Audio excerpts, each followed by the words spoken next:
우리가 이제 고난주간, 단순히 예수님의 고난을 기억하는 시간뿐만 아니라 내 믿음의 상태를 정직하게 바라보는 시간이 되길 소망합니다.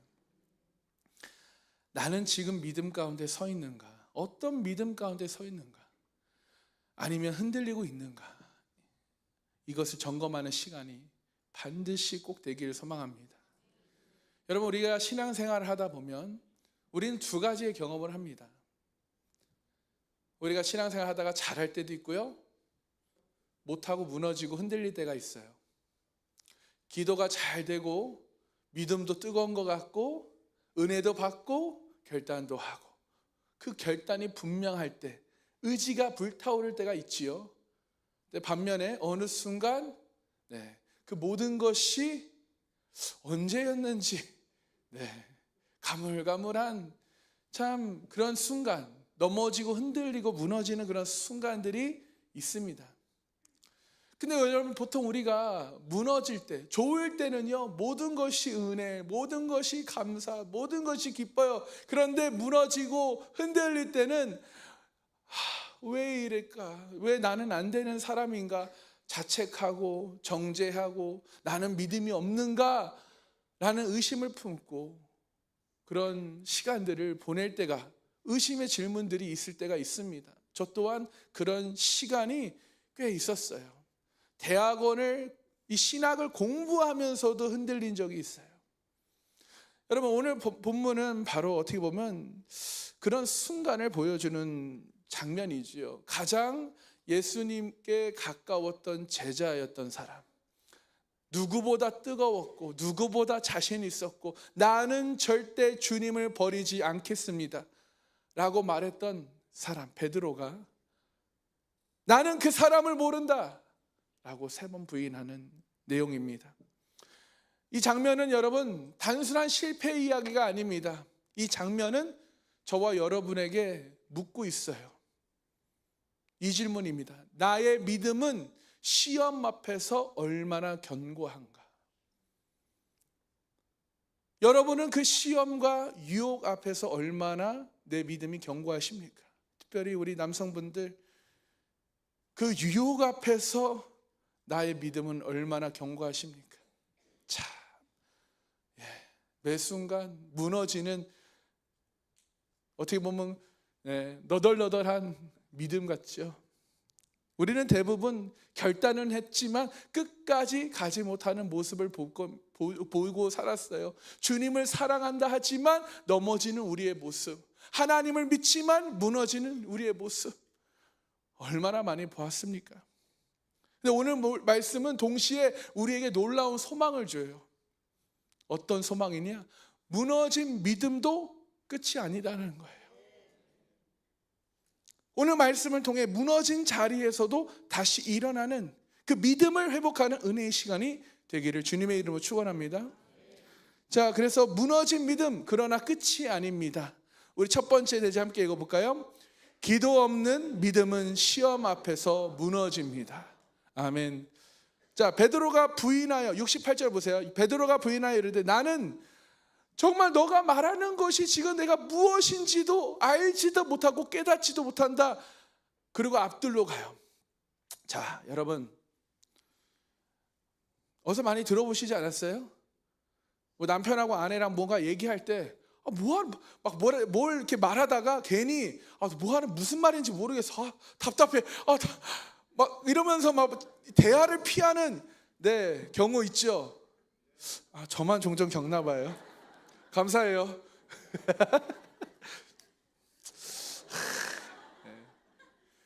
여러분, 이 장면은 매우 중요한 전환이에요. 여러분, 위에서는 예수님이 공회 앞에서 당당히 서 계시죠. 위에서는. 아래에서는 베드로가 지금 사람들 사이에 서 있어요.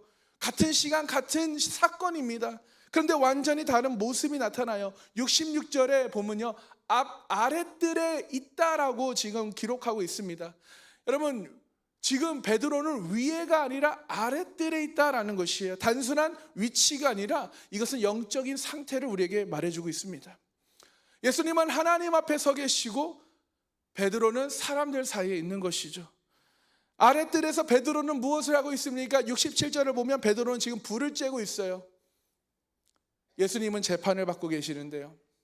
이것은 단순한 행동이 아니라 세상 속에서 편안함을 찾고 있는 모습으로 우리가 또 해석할 수 있습니다. 그리고 예수님은 고난 속에 계시고 재판 속에 계시는데 베드로는 따뜻함을 찾고 있어요.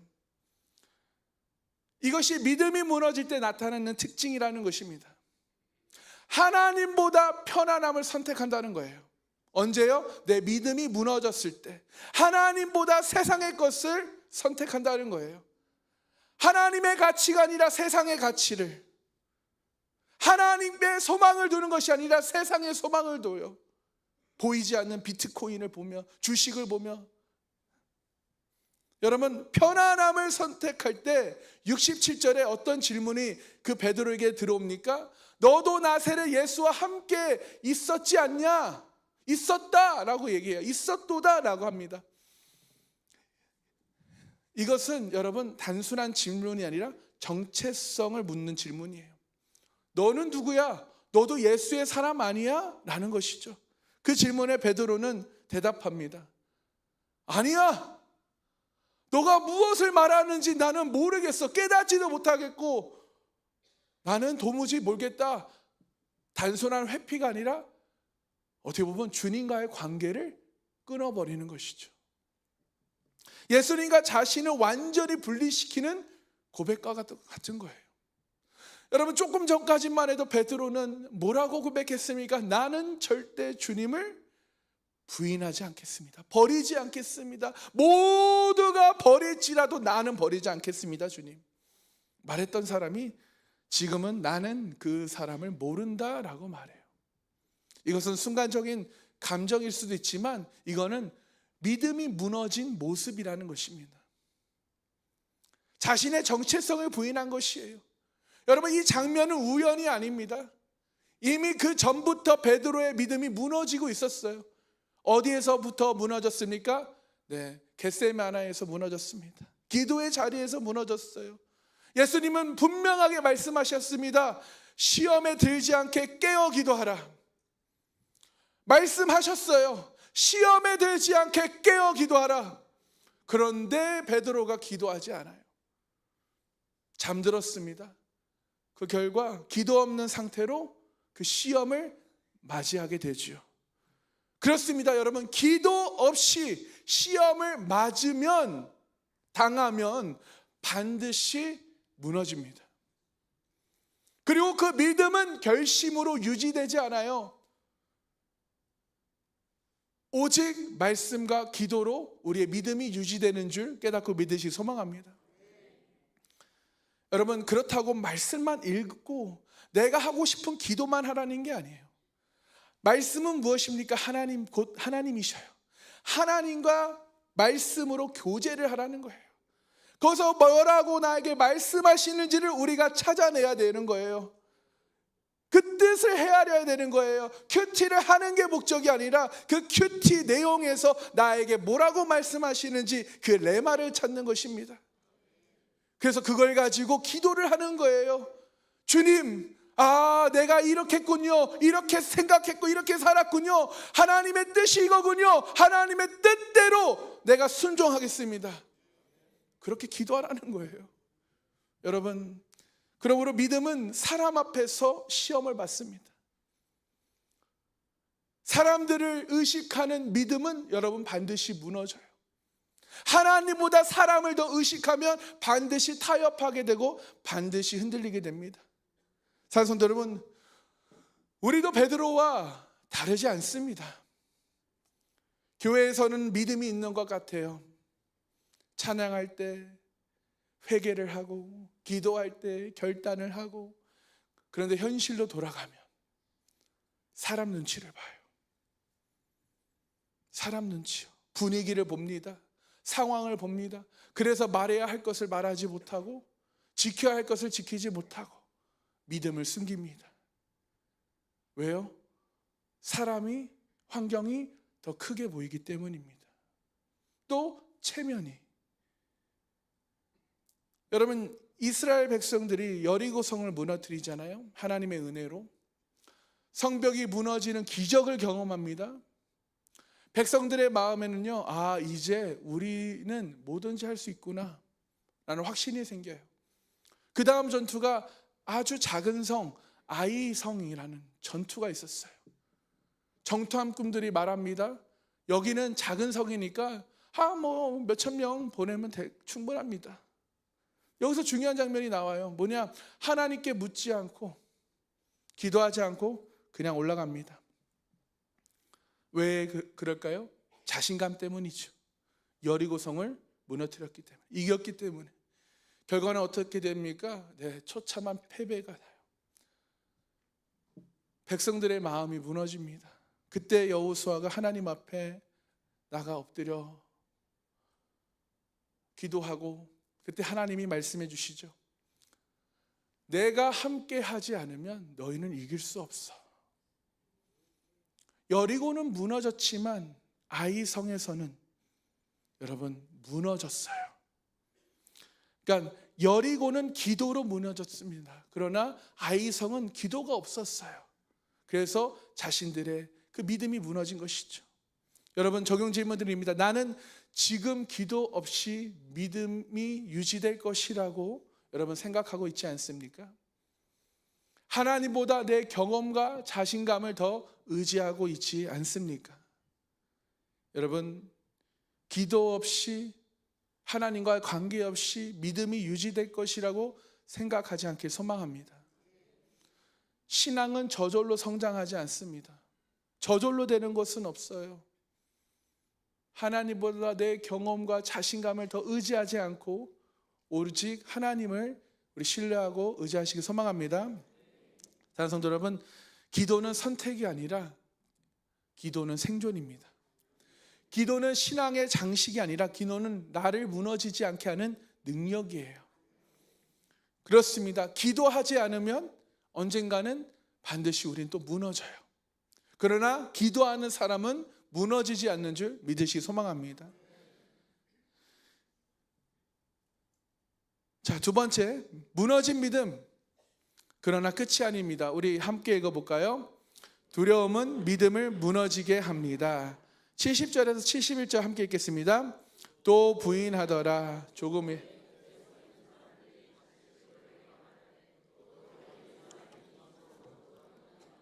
그러나 베드로가 저주하며 맹세하되 나는 너희가 말하는 이 사람을 알지 못하노라 하니.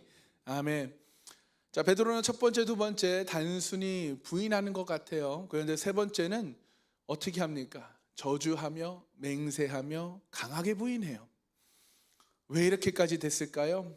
두려움이 점점 커졌기 때문입니다. 처음에는 작은 긴장이었겠죠. 그러나 시간이 지나면서 들킬까봐 두렵고, 잡힐까봐 두렵고, 예수님과 같은 처지가 될까 두려워집니다. 그래서 결국 믿음을 지키는 것보다 자신을 지키는 것을 선택하죠. 그렇습니다. 여러분, 두려움은 단순한 감정이 아니라 이 두려움이라는 것은 우리의 믿음을 무너뜨릴 수 있는 힘이라는 것이에요. 사람은 누구나 믿음을 가지고 있습니다. 여러분들도 믿음을 다 가지고 있어요, 우리가. 그러나 동시에 두려움도 가지고 있습니다. 문제는 무엇입니까? 두려움이 믿음을 덮여버릴 때예요. 베드로는 예수님을 정말 사랑했어요. 저와 여러분들도 예수님을 정말 사랑합니다. 할렐루야. 그러나 그 순간은, 지금 베드로 순간은 믿음보다 두려움이 더 커진 거예요. 그 상황과 분위기가 믿음을 덮어버린 거예요. 그래서 결국 믿음이 무너집니다. 그래서 두려움이 커지면 믿음이 작아져요. 두려움이 우리를 지배하면 우리의 믿음은 무너집니다. 사랑하는 성도 여러분, 우리는 베드로를 쉽게 판단할 수 있어요. 어떻게 저래? 나 같으면 그렇게 하지 않겠다라고 저도 초등학교 때 그렇게 생각했어요. 그때는 정말이었거든요. 어떻게 저렇게 쉽게 예수님을 부인할 수 있어?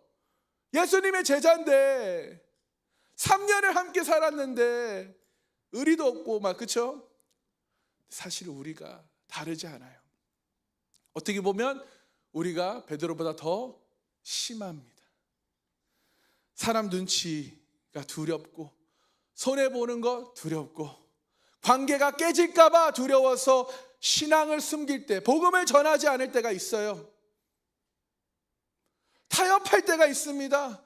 침묵할 때가 있어요. 여러분, 우리가 무너지는 이유는 믿음이 없어서가 아니라 두려움이 더 컸기 때문입니다. 믿음의 사람 아브라함도 두려움 앞에서 무너지는 장면이 있습니다. 아브라함은 하나님께 부름받은 사람이에요. 내가 너로 큰 민족을 이루겠다, 너를 축복하겠다. 어느 날 기근이 찾아와요. 그래서 아브라함은 기근을 피해 애굽으로 내려갑니다. 그때 그의 마음에 두려움이 찾아와요. 사람들이 내 아내 사라를 보고 사라가 너무 이뻐서 나를 죽이면 어떡하지? 죽이고 데려가면 어떡하지? 이 두려움이 점점 커지는 거예요. 그리고 결국 아브라함은 어떻게 해요? 결정을 합니다. 내 아내가 아니라 누이라고 하자. 하나님을 믿던 사람이 두려움 때문에 거짓말을 선택한 것이죠. 약속을 붙든 사람이 두려움 때문에 타협을 한 것입니다. 결국 여러분, 아브라함 믿음은 완전히 흔들렸습니다. 여러분, 아브라함이 하나님을 믿지 않아서 그런 선택을 했을까요? 그는 믿음의 사람이었어요. 그는 본토 아비의 집을 떠났습니다. 하나님이 가라 하는 땅으로 그냥 어딘지 모르지만 떠났어요. 그러나 그 순간 두려움이 믿음을 덮어버린 것이죠. 베드로와 똑같은 상황 장면입니다. 베드로도 예수님을 사랑했어요. 베드로도 믿음이 있었습니다. 그러나 두려움이 커지자 믿음이 무너졌어요. 여러분, 믿음이 없는 것이 문제가 아니라 두려움이 더 커진 것이 문제입니다. 아브라함도 무너졌고요, 베드로도 무너졌습니다. 우리도 무너졌어요. 두려움 때문에. 우리 안에 있는 두려움은 믿음을 잠식하게 되는 줄 여러분 깨닫고 믿으시 소망합니다. 여러분께 적용 질문 드립니다. 나는 지금 무엇이 두려워서 하나님보다 다른 선택을 하고 계십니까? 사람의 시선입니까? 손해입니까? 여러분의 미래입니까? 무엇이 하나님보다 두려우십니까? 사랑하는 성도 여러분, 두려움은 사라지지 않습니다. 그러나 두려움보다 하나님을 더 크게 보시길 소망합니다. 그 문제보다 우리 하나님이 더 크십니다. 믿음이란 무엇입니까? 두려움이 없는 상태가 아니라 두려움 속에서도 하나님을 선택하는 것이 믿음이에요. 아멘. 두려움이 여러분을 지배하지 못하게 하십시오. 아멘. 그래서 여러분, 우리가 그 두려움 때문에 우리의 믿음이 무너지지 않고 오히려 우리가 하나님을 선택하고 하나님을 바라봄으로 우리 안에 있는 두려움을 여러분 정복하시기 소망합니다. 세 번째입니다. 무너진 믿음, 그러나 끝이 아닙니다. 우리 72절 우리 대지 함께 읽겠습니다. 무너진 믿음도 회개하면 다시 시작할 수 있습니다. 아멘. 72절 읽겠습니다. 닭이 곧 두 번째 울더라. 이에 베드로가 예수께서 자기에게 하신 말씀 곧 닭이 두 번 울기 전에 내가 세 번 나를 부인하리라 하심이 기억되어 그 일을 생각하고 울었더라. 아멘. 다행히 이 구절에 여러분 베드로의 이야기가 그냥 배신에서 끝나지 않아요. 새로운 시작의 순간입니다. 자, 베드로가 세 번 예수님을 부인하자 닭이 울어요. 그리고 예수님의 말씀이 떠오릅니다. 72절을 보세요. 너가 나를 세 번 부인하리라 라는 말씀이 떠올라요. 그 순간 베드로는 깨닫습니다. 내가 무너졌구나. 내가 주님을 부인했구나. 그리고 성경은 이렇게 말합니다. 72절 하반절 끝에 그 일을 생각하고 울었더라. 통곡하였더라 라고 써 있어요. 여기서 중요한 단어는 생각하고예요. 생각하고. 이 말은 단순한 기억이 아니고 자신의 상태를 깨달은 것입니다. 자신의 죄를 직면한 것이에요. 그리고 이어지는 행동이 뭐예요? 울었더라. 이 눈물은 무엇을 말합니까? 감정이 아니라 후회가 아니라 이것은 회개의 눈물입니다. 베드로는 실패했지만 하나님 앞에 무너졌어요. 그래서 끝나지 않았습니다. 여러분, 우리는 누구나 무너질 수 있습니다. 믿음이 좋은 사람도요, 열심히 신앙생활하는 사람도요, 목사도요, 리더도요, 언젠가는 우리는 넘어질 수 있습니다. 그러나 중요한 차이가 있어요. 무엇입니까? 무너진 후 어떻게 반응한가예요. 무너진 후에 내가 어떻게 반응하는가가 중요한 것이에요. 여러분, 두 종류의 사람이 있습니다. 무너지고 그 무너진 것을 합리화하는 사람이 있어요. 또 어떤 사람은 무너진 후 바로 회개하고 하나님께 돌아오는 사람이 있습니다. 베드로는 어떤 사람입니까? 무너진 후 그것을 합리화하며 끝났습니까? 아니죠. 무너진 후 회개하고 하나님께 돌아왔죠. 그래서 그는 끝나지 않았어요. 베드로의 눈물을 한번 생각해 보십시오. 나는 절대 부인하지 않겠다 라고 말했던 사람이에요. 주님을 따라 죽겠다라고 말한 사람. 그 사람이 지금 주님을 3번이나 부인했어요. 그 마음이 어떻겠습니까, 여러분? 수치와 후회와 그 무너짐. 그러나 그 눈물에는 한 가지가 있었어요. 아직 사랑이 남아 있었습니다. 그래서 생각하고 울었다라는 거예요. 사랑하는 성도 여러분, 하나님을 완전히 떠난 사람은요, 울지 않아요. 쳐다보지도 않습니다. 그러나 하나님을 사랑하는 사람만 우리가 무너졌을 때 울 수 있는 줄 깨닫고 믿으시기 소망합니다. 성경의 베드로처럼 무너졌지만 다시 일어난 사람이 있죠. 우리 다윗을 함께 나누고 싶은데요. 다윗은 정말 하나님이 사랑하시는 사람이었어요. 하나님 마음에 합당한 사람. 그런데 어느 날 다윗은 큰 죄를 범합니다. 한 여인을, 유부녀를 취합니다. 밧세바를 취해요. 그리고 그의 남편 우리아를 어떻게 합니까? 전쟁터에 보내 맨 앞으로 보내서 죽게 해요. 이것은 단순한 실수가 아니죠. 고의적인 죄, 계획된 죄, 심각한 죄예요. 그런데 더 큰 문제가 무엇인지 아십니까? 자기가 잘못하고 있다는 것을 생각하지 못한다는 거예요. 회개를 하지 않았다는 거예요. 죄를 덮고 살아갔다는 것이죠.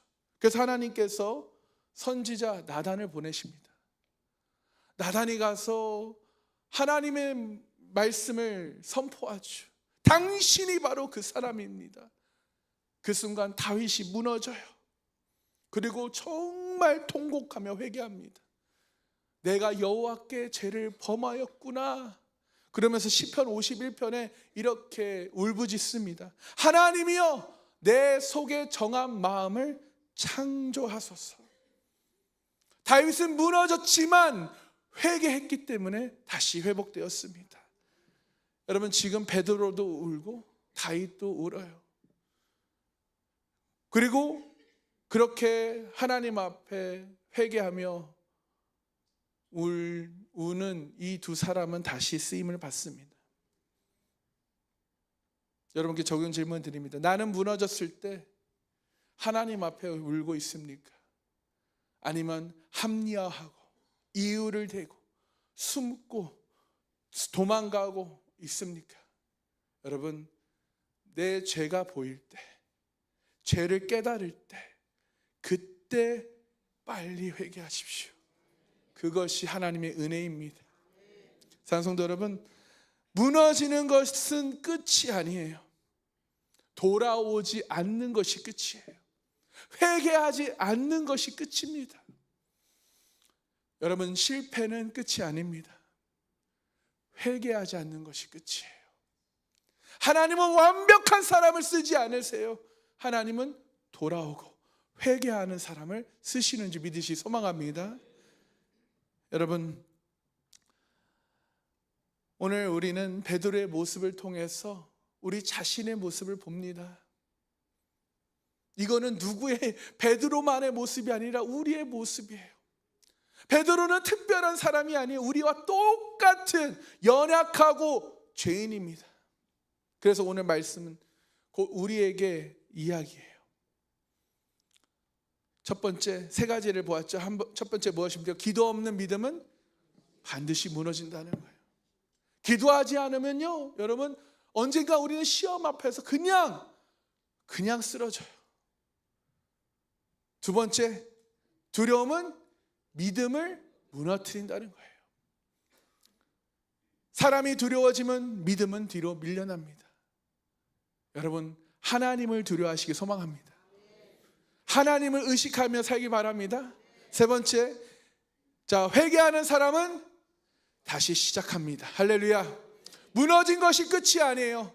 돌아오지 않는 것이 끝입니다. 아멘. 여러분, 베드로는 무너졌어요.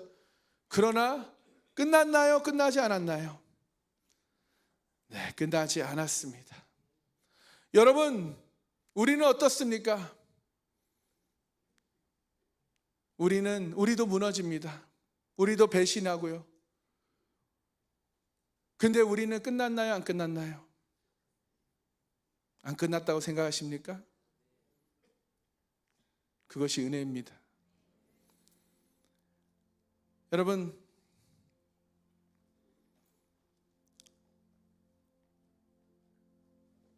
우리가 반드시 기억할 것이 있어요.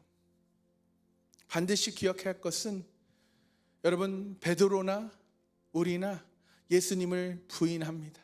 부인했어요. 그러나 중요한 것은 예수님은 베드로를 포기하지 않으셨어요. 예수님은 여러분을 포기하지 않으셨습니다. 지금도 여러분을 사랑하시고 돌아오기를 기다리시고 끝까지 우리를 기다리고 계십니다.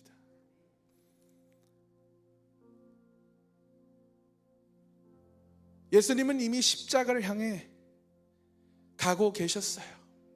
베드로가 실패했을 때 예수님은 그를 버리지 않으시고 십자가로 가셨습니다. 여러분, 십자가가 무엇입니까? 완벽한 사람을 위한 것이 아니에요. 실패한 사람을 위한 것입니다. 우리가 너무나 연약하기에, 연약한 죄인이기에 우리가 실패할 것을 아시고, 실패해도 괜찮아, 지금 회개하고 돌아오기만 하면 돼 라는 메시지를 우리에게 주시고 계시는 것입니다. 넘어지지 않는 사람을 위한 것이 아니에요. 넘어진 사람을 위한 것이 바로 십자가입니다.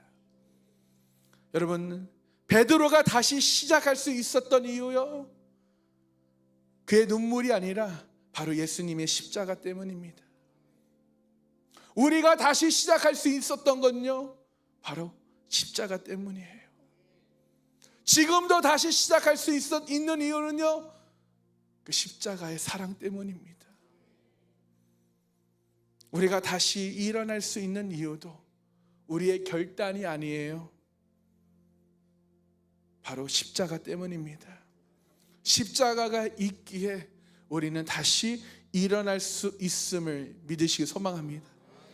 여러분, 십자가로 나오면 반드시 회복할 수 있습니다. 반드시 회복이 있고, 반드시 치유가 있고, 반드시 은혜가 있습니다. 오늘 하나님은 우리를 부르고 계셔요. 사랑하는 아들아, 사랑하는 딸아, 너희는 끝이 아니야. 나에게 돌아오거라. 다시 시작하자 말씀하십니다. 주님과 함께 시작하자 라고 우리를 부르고 계셔요. 여러분, 우리 한번 오늘 이 시간 이렇게 고백하길 바랍니다. 저를 따라 고백해 보겠습니다. 하나님, 다시 시작하겠습니다. 하나님께 돌아가겠습니다. 하나님, 나를 끝까지 붙잡아 주십시오. 나도 하나님을 끝까지 붙들겠습니다. 그것이 우리의 믿음이고 결단이 되길 소망합니다. 우리 이 시간 찬양하고 우리 함께 기도의 자리로 나가겠습니다.